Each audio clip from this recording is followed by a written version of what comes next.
አንድ ሀገር ከሚያቆማት ምሰሶዎች መካከል አንደኛው የኢኮኖሚ ለውጥ ነው። በኢኮኖሚ አሁን በጀመርነው ሪፎርም እየተከፋፈለ ስለሆነ ገበያችንም ኤክስፖርታችንም በከፍተኛ ደረጃ እያደገ ነው ያለው።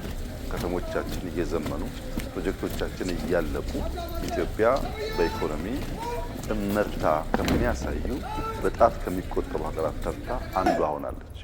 አጠቃላይ የኢኮኖሚ ጉዞ መስመር እያለ ሲሄድ እና ትክክለኛውን ትራክ ሲይዝ ብልጽግናን ማረጋገጥ የሚያስብ ሀገር ህልም ያላቸው ሰዎች ስብስብ ቀጥለው ሊያስቡበት የሚገባው ጉዳይ ወታደራዊ አቅም ነው።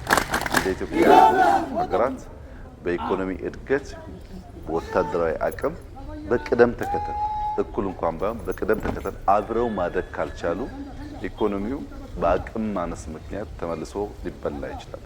የኢትዮጵያ ብልጽግና እውን የሚሆን ጉዳይ ስለሆነ የኢትዮጵያ መለወጥ የማያጠራጥር ሀቅ ስለሆነ በኢኮኖሚ የጀመርናቸውን ጉዞዎች በወታደራዊ አቅም እያስደገፉ መሄድ ያስፈልጋል።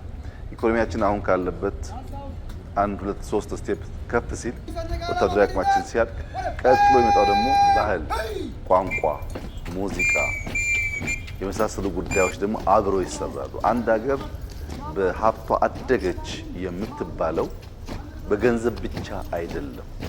ለምሳሌ ከጥቂት ዓመታት በፊት